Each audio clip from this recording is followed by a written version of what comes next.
Uma única decisão, uma única palavra. Às vezes, é só isso que separa um império inteiro da aniquilação total. A história de Esther leva a gente direto para o coração de um palácio antigo para mostrar exatamente isso, como a coragem de uma pessoa só, num momento de perigo mortal, pode literalmente reescrever o futuro. E isso, claro, nos leva a uma pergunta que ecoa através dos séculos, né? Uma pergunta que vai guiar toda a nossa análise aqui. Como é que uma pessoa comum, uma pessoa como qualquer outra, quando se vê de frente para o impossível, descobre uma força extraordinária? A jornada da Esther, bem, ela nos dá uma resposta fascinante para isso. Então, vamos começar. A gente vai direto para o coração do gigantesco Império Persa. Pensa num lugar de uma opulência, de um poder absurdo, e tudo isso governado pelo imprevisível rei Assuero, também conhecido como Xerxes I. É exatamente aqui, no meio de todas as intrigas da corte, que o destino de um povo inteiro está prestes a ser selado. E olha só como tudo começa. A rainha Vasti desafia o rei em público. Ele, claro, fica furioso, se sentindo humilhado e simplesmente a depõe. O trono fica vago e essa decisão que foi tomada ali no calor do momento acaba abrindo uma porta totalmente inesperada para alguém que ia mudar completamente o rumo da história. E quem entra em cena?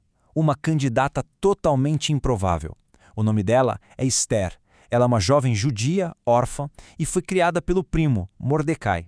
E ele dá uma instrução para ela que é absolutamente vital quando ela entra no palácio. Esconda sua verdadeira identidade. E esse segredo, nossa, ele vai se tornar literalmente uma questão de vida ou morte. E contra todas as probabilidades, acontece. Esther é a escolhida. A graça dela, a beleza dela, tudo isso conquista o rei e ela se torna a nova rainha da Pérsia. Mas olha, a coroação não foi o fim da história de jeito nenhum. Era só o comecinho de uma missão que ela nem imaginava que tinha. Uma missão que estava ali, esperando nas sombras, pelo momento exato. Só que, enquanto a Esther subia ao poder, uma sombra bem grande começava a se espalhar pelo palácio. Um conflito novo estava prestes a explodir, sabe? E ele era impulsionado por um vilão e um plano tão perverso que ameaçava simplesmente apagar um povo inteiro da história. E o conflito todo pode ser resumido num confronto que era, assim, inevitável. De um lado, a gente tem a integridade inabalável do Mordecai, que se recusava a se curvar para qualquer homem, só para o Deus dele. E do outro, a gente tem a arrogância de Amã, um principal conselheiro do rei. Um cara cujo ego ferido se transforma muito rápido numa fúria perigosíssima.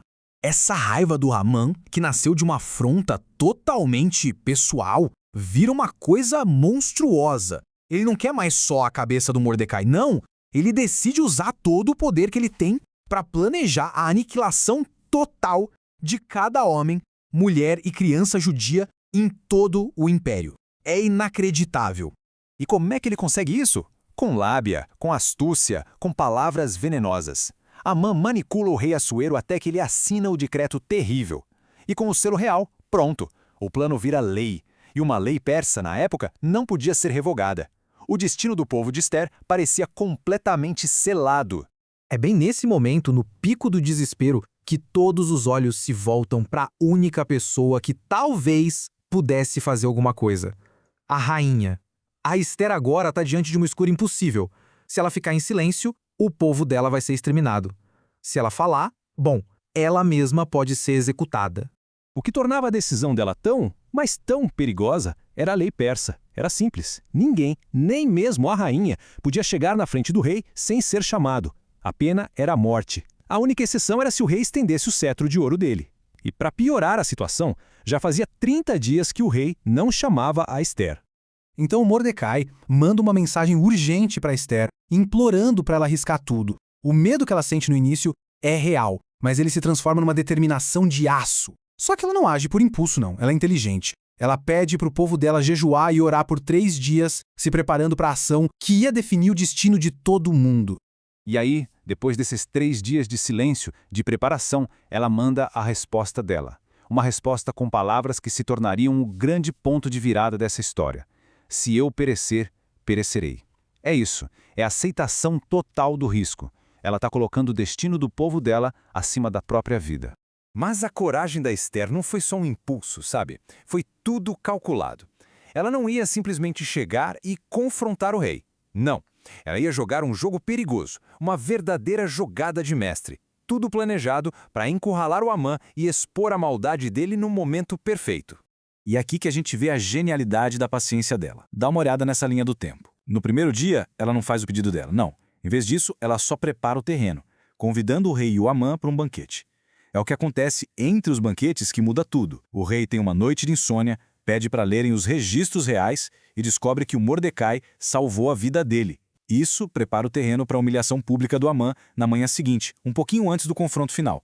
E aí a gente chega num momento de ironia, assim, perfeita.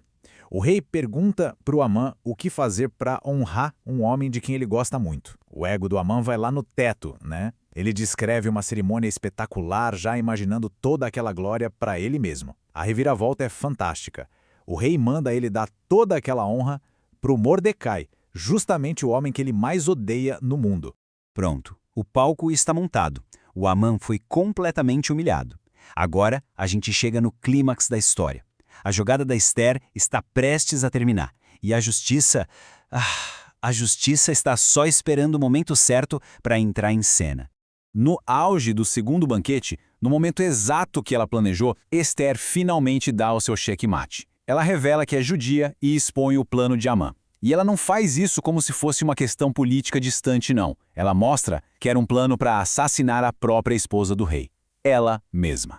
A reação do rei é instantânea, fúria total. E a justiça é rápida e, vamos dizer, poética. Amã é sentenciado à morte na mesmíssima forca que ele tinha preparado para o Mordecai.